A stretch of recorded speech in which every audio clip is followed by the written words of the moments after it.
मुझे ना आपसे दो बातें कहनी है। ये जो घर है वो हमेशा से बा का था, है और हमेशा रहेगा। बा ने आपको यहाँ बुलाया, आप यहाँ आए, उसके लिए बहुत बहुत धन्यवाद। और दूसरी बात? दूसरी बात, हाँ, अपने साथियों से कह दीजिएगा कि पराग कोठारी के हालात इतने भी नहीं बिगड़े हैं कि कितना उड़ा पाए। जय श्री कृष्ण।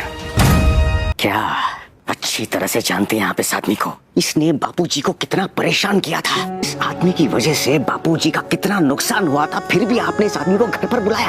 अपने बेटे के होते हुए बेटे के सामने उस आदमी के सामने हाथ जोड़ा आपने। तू भी तो अच्छी तरह से जानता था ना पराग, जानता था तू कि ये घर हमारे लिए क्या है, इस छत इन दीवारों से हमारा क्या रिश्ता है। तुझे पता है ना, श्रीनाथ जी और हमारी जान बसती है इस घर में, जान बसती है हमारी, और तूने हमारी जान दांव पे लगा दी पराग। क्यों?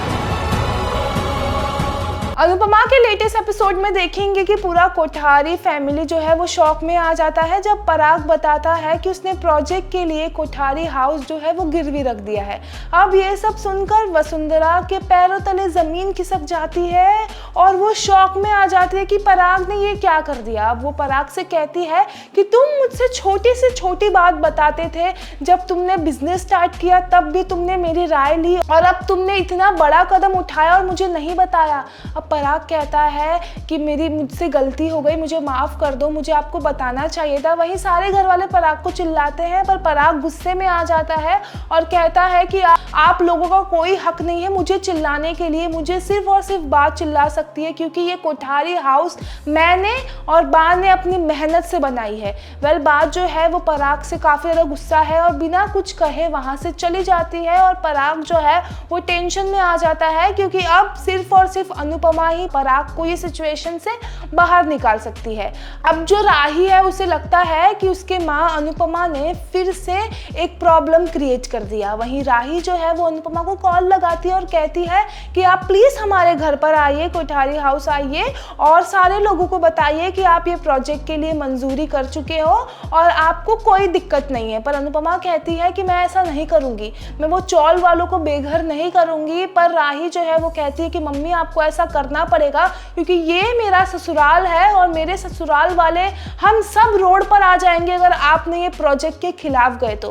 पर अनुपमा जो है वो राही की बात नहीं मानती है। पर आगे जो है हम देखेंगे कि कैसे अनुपमा जो है वो कोठारी हाउस आती है और वसुंधरा को लगता है कि अब अनुपमा आ गई है तो कुछ ना कुछ जो है वो प्रॉब्लम क्रिएट करेगी, और राही को डर है क्या मम्मी हाँ कहेगी ये प्रोजेक्ट के लिए। अनुपमा क्या करने वाली है ये देखना इंटरेस्टिंग होने वाला है। अब सीन को हम दूसरी तरफ देखेंगे जहाँ पर भारती जो है वो सारे चौल वाले से मिलती है, और अनुपमा जैसे ही भारती को देखती है वो काफ़ी ज़्यादा खुश हो जाती है, और अनुपमा जो है वो गिल्ट भरी आंखों से भारती से कहती है कि सॉरी मुझे नहीं पता था, मैंने तेरी गलत जगह शादी करा दी।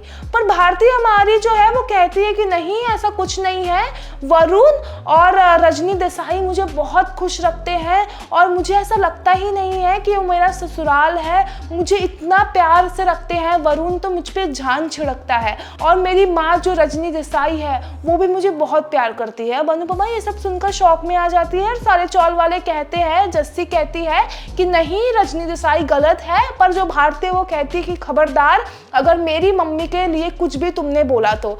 अब इससे साफ दिख रहा है कि रजनी ने जो अपने प्लान से भारती को भी अपने साइड ले लिया है और भारती की आंखों में वो पट्टी बांध दी है जिससे भारती को ये पता ही नहीं चल रहा है कि रजनी जो है वो गलत इंसान है।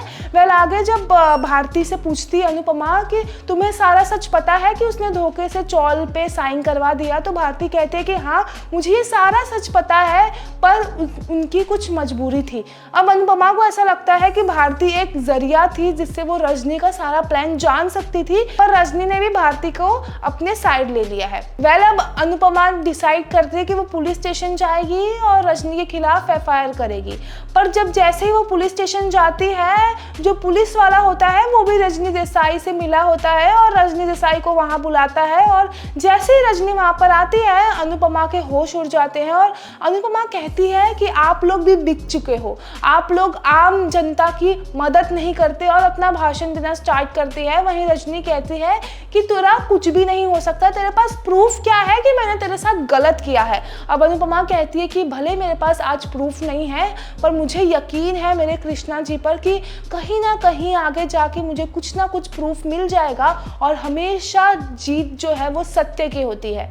अब ये सब सुनाकर वो वहाँ से चली जाती है और रजनी को डर होता है कि ये अनुपमा इतने आसानी से मानने वाली नहीं है। वेल, आगे का एपिसोड काफी ज्यादा इंटरेस्टिंग होने वाला है क्योंकि एक तरफ है राही का परिवार, दूसरी तरफ है अनुपमा और तीसरी तरफ है रजनी, और बीच में अनुपमा हमारी फंस चुकी है क्योंकि राही भी उसकी ही बेटी है और अगर ये प्रोजेक्ट के लिए उसने मंजूरी नहीं की तो उसका पूरा परिवार राही जो है वो सड़क पर आ जाएगी और अनुपमा ये बिल्कुल नहीं चाहेगी कि उनके साथ ऐसा हो। तो अनुपमा क्या स्टेप लेगी ये भी देखना इंटरेस्टिंग होगा। वेल, आपकी क्या राय है ये पूरे अपडेट को लेके कमेंट करके ज़रूर बताइए और अगर वीडियो पसंद आई हो तो लाइक शेयर सब्सक्राइब करना ना भूले बॉलीवुड टिशन को।